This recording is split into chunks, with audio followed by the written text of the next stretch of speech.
this next story that we're going to listen to was one of those secrets I just couldn't keep. And so, without any further ado, I'd really like to welcome Tommy Cook.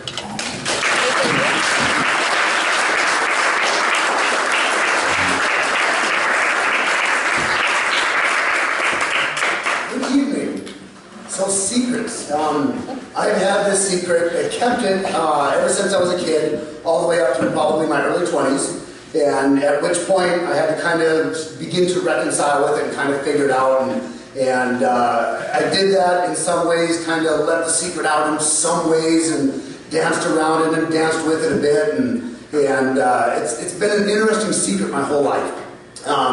So to give context, I grew up in a small town in North Dakota, population 52, middle of nowhere. The closest McDonald's was 60 miles away. That gives you kind of an idea. And we went to school in 8 miles west of us, and that town had a population of 1,700. And my graduating class would have been 35 kids. We're talking Bible Belt, late 70s, early 80s, and very just Midwestern upbringing. And this secret was difficult because in that kind of an atmosphere, you do not know how to reconcile with this, you don't know what to do with it. You sure as hell cannot talk to anybody about my secret. It was not going to happen. So all I could do was kind of express this. And my earliest memories, 5-ish years old, I remember my mom catching me one time and going, "What have you done? What are you doing?" "Nothing." "Yes, you are. I've told you before, you cannot wear my makeup. Little boys do not wear makeup. Go wash that off your face." "Okay."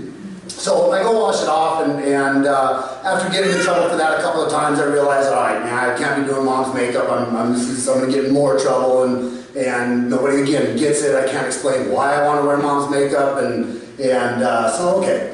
So life kind of goes on, and as this secret progresses, there's something inside of me that I literally cannot deny. I know that I'm different. Again, I can't speak to anybody, so I don't know how to figure this out. I don't know what to do with this secret. All I know is that inside I felt like a little girl. It made no sense to me. But it was absolutely, there was no ifs, ands, or buts. This is how I felt. So to express this, I did things in private. Again, small towns, everybody hung their clothes out on the laundry and etc. So nobody was looking. Grab somebody's bra or whatnot. And would have my little private moments at forts all over the place. It was an old, back in the 20s, it was actually a roaring town. So we had a lot of old abandoned buildings, and my brothers and I, we had forts all over the place. So I had my little private forts, and where I had my little stash of girl stuff. And would express that way. Well, one day I got really brave, 9th grade of high school. And I thought, you know what, okay, I just, again, this feeling I need to express, I need to do something with this, and I need to do more than just in my private little space. So I thought, I'm going to wear a bra to school today, and I'm going to express, and I'm going to be a girl. And I thought, okay, I don't want to get caught, so I put on this really thick sweater, so I thought, thinking, all right, well, nobody's going to see anything underneath that. It was this big, bulky sweater. And yeah, that didn't happen.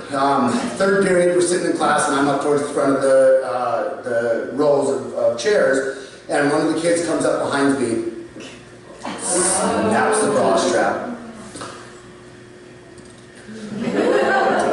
Kind of went into shock, as we'd imagine, and I went running out of the room, ran into the bathroom. It was a single-story school, cinder block, and went into the boys' bathroom, jumped up on the toilet seat. There was ceiling panels. I popped out one of the ceiling panels, pulled the bra off, dropped it down inside of the bricks, put the ceiling panel back. Good, no evidence. Now you can't prove it. I don't care if you did say it didn't happen, in my mind. So, interestingly enough, in such a small school where I was kind of already an outcast anyways, had always done my own thing, didn't really have a lot of friends, I didn't get teased about that. And I don't know why. I'm assuming it's because they didn't know what to do with it. It was just, what the hell do you do with that? Again, Midwestern North Dakota, it's not something that is, we see it nowadays. 1981 North Dakota, no. So, and that was good for me because it probably would have been very detrimental to me. So I'm glad of that. Well, so these feelings, again, trying to deal with this, trying to figure out how to reconcile with this, again, no help. I continued to just kind of do my thing and did my best to not get caught and etc. and still kind of have my little shopping sprees here and there. One of which was at the local thrift store, and I remember going in, and there was this little box in the back that had stuff in it, and I was rumbling through it, and there was this little pump. It looked like a bicycle horn, and there was a paper that was wrapped with it, and I looked at it, and it said breast pump. Okay,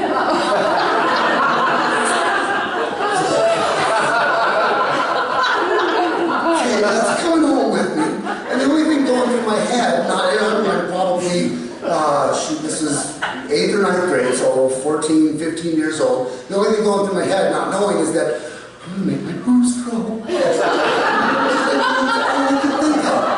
So, anyways, again, trying to express, one of the other things that I did is we had a Flying J truck stop that was about, less than a mile from the school, and during off-campus lunch, because we didn't have a lunchroom in our high school, we actually bused down to the grade school where the lunchroom was at, and high schoolers, we could go off campus and go to the not Burger King, Dairy Queen was our only little fast food joint in town.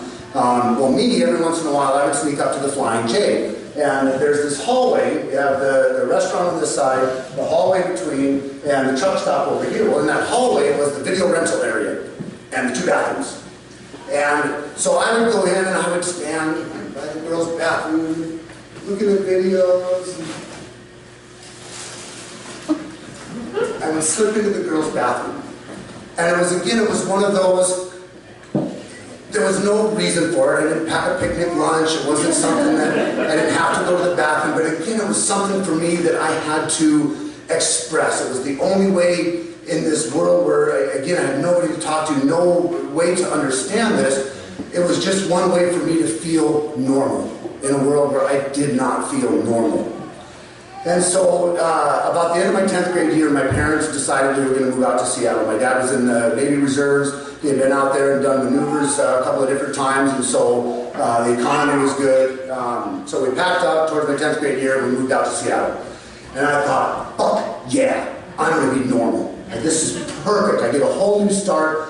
I get to finally walk away from this. I'm going to let it go. And I took all the stuff that I had collected, all the clothes and my little breast pump and everything else that I had, and I put it in a garbage bag. I put a big rock in it. There was a little pond right near where we lived, and I went out to that pond, and out to the middle it went, and down to the bottom it sank. And I left there going, yes, okay, I'm going to go be normal now. New city, nobody knows me. Nobody knows I wore a bra to school. Nobody, I get to go be normal now. I get to go really just live. So we get out to Seattle. I start my junior year of high school, and within probably less than 2 months of being there, I was down at the local Sears outlet store, got in the bra. It was something that was never going to go away, something I couldn't reconcile with. So over the next 27 years, up until this moment, I've had a very interesting life, a very wonderful life, and I've lived a very strong balance in my life, or so I thought. So this secret of feeling like a girl, this secret of not understanding, I kind of came to a place of like, all right, I get this. I've got a great balance of my masculine and my feminine. I can express. I did drag for a lot of years. I actually came out as gay for 3 years and realized, I'm not gay. That one fucked me up. Now I really don't get this, because the feeling of being a girl still never went away, but I like girls and I like guys. Yeah, hell. So I go through, again, the 27 years, figured, fuck it, I'm just going to live with this balance, I'm going to understand it. Well, over the last few years, I've gone through some hard turmoil in my life. Through some circumstances, I ended up at Capella, did the volunteer program, ended up getting hired on, and through that journey, part of being there and just kind of really looking at myself, wondering why I went through serious depression and serious social anxiety. I was living in my RV, was traveling the United States, a successful artist, and that provided me the opportunity to do that. And towards the end of it, I literally couldn't walk out of my RV. I'm bawling my eyes out, standing there trying to go empty my garbage, and I can't leave. That's not me. It's never been me. I've never been in a place like that. So I wanted to know what the hell was going on, and I thought this would be an opportunity. Come to this clean slate again, come to Palu, and just exist and kind of go inside. And I was able to do that. And in doing so, I found out more about this secret that I really didn't understand before. As much as I did understand it, I didn't. I have concluded, after research and understanding and talking to people, that I'm transgender. And I didn't understand that until recently. I thought, okay, again, I'm a man with some good femininity, I got a good balance, etc. And what I realized over this last year of being here and the last couple of years of my travels was that I've always lived from the wrong side of that balance. I've always lived from a very masculine. I'm 10 years in a motorcycle club as a patch holder, expressing that masculinity, or masculine as I can, a little bit feminine on the side. So the conclusion, the understanding that I've come to here very recently is I've been living from the wrong side of that balance. And over the last couple of months I've been seeing my doctors, and next Thursday I begin hormone replacement therapy. And I begin a new journey to become the woman that I was.